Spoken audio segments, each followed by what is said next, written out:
The lawyer's office was quiet except for the soft sound of the air conditioning and my grandmother tapping her nails on the big wooden table. I sat still, keeping my face calm, while Mr. Davidson, our family lawyer, finished reading my grandparents' will. When he was done, he adjusted his glasses and said, "As for our adopted granddaughter, Megan Mitchell, she will receive nothing from the estate because she is not related by blood. I am Megan Mitchell. At 28 years old, I was being cut out of my family's history just because I was adopted. It's nothing personal, dear," my grandmother Margaret said, though her smirk said otherwise. The Mitchell fortune must stay in the real family. Across the table, my cousins, Austin and Gloria, struggled to hide their excitement. The $40 million estate would now be mostly theirs, with smaller amounts given to other relatives. "I understand," I said quietly, gathering my things. "Is there anything else, Mr. Davidson?" The lawyer shook his head, looking uncomfortable. He had known me since I was a baby and had seen my parents raise me as their own. But now, with both of them gone, killed in a car accident 3 years ago, there was no one left to stand up for me. As I stood up to leave, my grandmother spoke again. "Oh, and Megan, you'll need to move out of the guest house by the end of the month. It belongs to the Mitchells." I turned to face her, meeting her cold blue eyes. Of course, I wouldn't want to intrude on the real family. The guest house had been my home for a year while I took care of my grandfather before he passed. My grandmother barely let me see him, always saying he was too tired or too sick. But during one of my rare visits, my grandfather had secretly given me something, a key and a note with an address. At the time, I didn't know what it meant.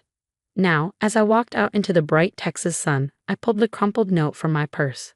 The address led to a storage unit outside Houston. Underneath it, my grandfather had written in shaky handwriting, "Your mother left this for you. The real story is inside." My birth mother. I never knew her name. My adoption was closed and all records were sealed. My parents had only told me that she was young and wanted me to have a better life. I drove to the storage facility, my grandmother's words ringing in my head, "Not really part of this family." The place was old, nothing like the modern storage units in Houston. An elderly man sat behind the counter, reading a worn-out book. "Can I help you?" he asked. I showed him the key and address. "I'm looking for this unit. It was rented about 28 years ago." He adjusted his glasses and looked at the key. "Ah, Unit 247. Pay for 30 years in advance. You must be the daughter." My heart skipped a beat. "You remember?" He nodded. "Hard to forget. Young woman, about 20 years old, paid in cash. Said one day her daughter would come with the key. That must be you." "Yes," I whispered. "That's me." Unit 247 was at the back of the facility. My key fit perfectly, and the lock turned easily even after all these years. Inside, everything was neatly packed. Boxes lined the walls, each labeled in careful handwriting. I opened the first box. It was full of papers, letters, documents, photographs. On top was an old envelope with my name on it. "My dearest Megan, if you're reading this, you found your way here. My name is Catherine Edwards, and I am your birth mother. But that's not the whole story. There's something you need to know about yourself and the Mitchell family." My hands trembled as I read on. Catherine Edwards had worked for Mitchell Industries in the early 1990s. She was smart, ambitious, and caught the attention of the CEO, my grandfather, Robert Mitchell. "The affair lasted 6 months," she wrote. "I was young and believed him when he said he'd leave his wife. When I got pregnant, everything changed. He saw me as a threat. He offered me money to go away, to have an abortion. When I refused, the threats began." The next box held proof, letters, recordings, bank statements. My grandfather had set up an entire plan. Catherine would give up her baby for adoption, tell no one who the father was, and disappear in exchange for money. I stared at the evidence, my whole life suddenly making sense. I hadn't been left out of the will just because I was adopted. I had been erased because I was a Mitchell by blood. The baby, me, was meant to be adopted by Robert Mitchell's son and his wife, who couldn't have children. "Your parents, John and Mary Mitchell, never knew the truth," Catherine wrote in her letter. "They were good people who wanted a child more than anything. Robert made sure everything looked like a normal adoption. They gave you the love and life I couldn't." But Catherine hadn't disappeared. For 28 years, she had been collecting proof, not just about my real father, but about the Mitchell family's darkest secrets. Corporate fraud, tax evasion, years of hidden crimes that built their fortune. I regret my part in all of this, she admitted. I was young and scared, and I let them control me. But I never stopped watching. I never stopped gathering evidence. Everything you need to prove who you are and what they've done is in these boxes. I sat for hours reading paper after paper. The truth was shocking. I wasn't just an adopted outsider. I was Robert Mitchell's granddaughter, more connected to the family than my cousins, Austin and Gloria. Some documents even suggested they might not be Mitchells at all. My phone buzzed. A text from my grandmother. Don't forget, end of the month. The guest house needs to be cleared out. I stared at the message, then back at the stacks of evidence. My grandfather's last gift wasn't just a key. It was the truth, and with it, the power to take back my place in the family. The question was, what would I do with it? For the next week, I sorted through every box. Catherine had been careful and incredibly smart. But the biggest shock came when I found a hidden compartment at the back of the storage unit. Behind a false panel, there was a laptop and stacks of hard drives, all labeled with dates. Catherine hadn't just collected evidence. She had continued tracking the family for years, using secret contacts and surveillance. My phone buzzed again, another text from my grandmother. The movers will be at the guest house tomorrow at 9 a.m. Be ready. I looked around my small living room, already packed up in boxes. For 3 years, I had lost everything. My parents, my place in the family, and now my home. But this time, I didn't feel helpless. For the first time, I had power. That night, I called the only person I could trust, Michael Chin, my father's old friend and the former CFO of Mitchell Industries. He had quit after my parents died, saying he couldn't be part of the company's corruption anymore. No one had believed him. Megan, he answered, his voice kind but worried. Are you okay? I heard about the will. I need your help, Uncle Mike. I said, using the name I had called him since childhood. Can we meet somewhere private? An hour later, I arrived at his house. His wife, Natalie, saw my face and didn't ask any questions.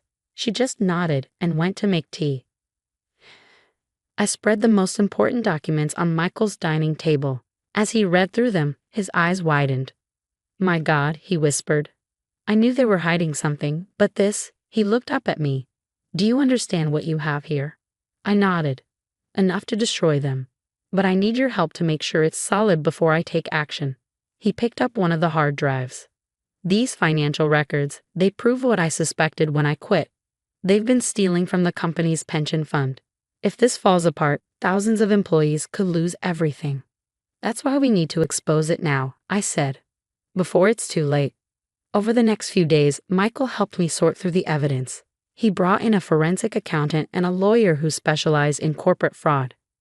Everything had to be airtight, because the Mitchells wouldn't go down without a fight. At the same time, I moved out of the guest house. My grandmother sent an email to the whole family, proudly announcing that the adopted outsider was finally gone. She had no idea that I was spending my days meeting with federal investigators, SEC officials, and reporters, carefully preparing to expose everything. The files on Catherine's laptop revealed a tangled web of fake companies, hidden accounts, and illegal transactions. My grandparents weren't just protecting the Mitchell name. They were protecting a fortune built on lies and theft. One afternoon, as I was reviewing documents with Michael, my cousin Austin showed up at his house unexpectedly. Well, he smirked. Already planning your revenge, Megan? How pathetic. I calmly gathered the papers and put them in my bag. What do you want, Austin? Grandmother sent me with a message. Back off.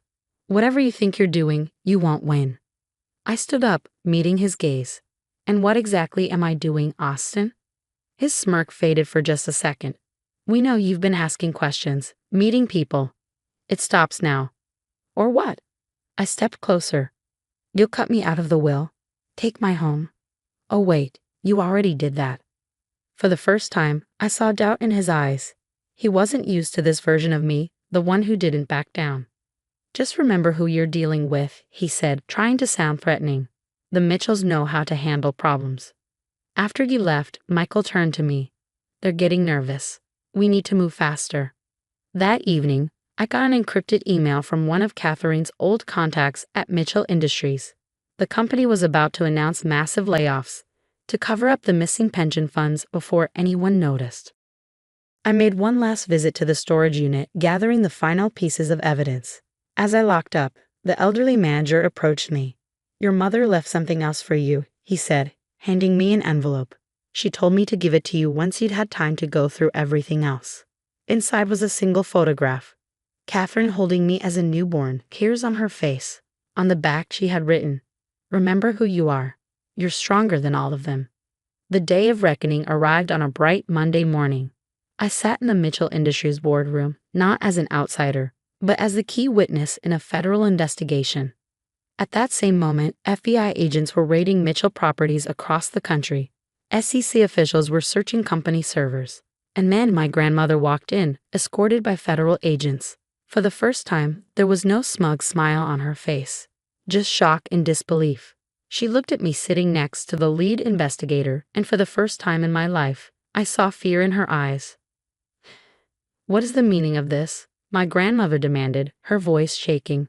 "Megan, what have you done?" "Please take a seat, Mrs. Mitchell," the FBI agent said firmly. "We have questions about Mitchell Industries' financial activities."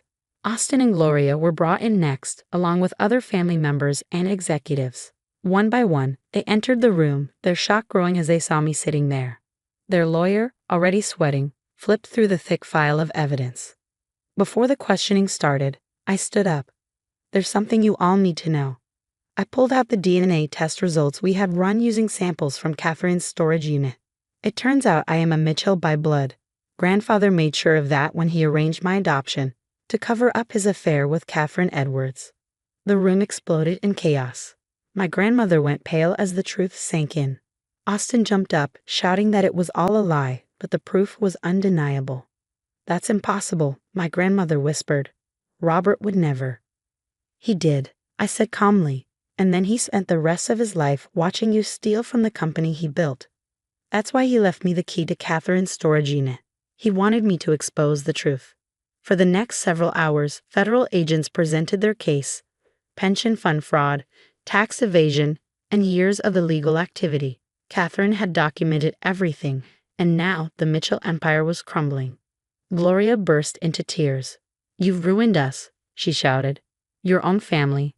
I met her glare without flinching. "No, Gloria," I said. "You did that all on your own."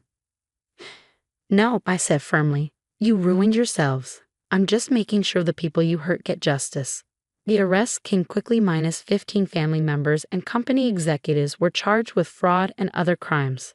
The company's stock crashed as the scandal made headlines, but I had planned for that too.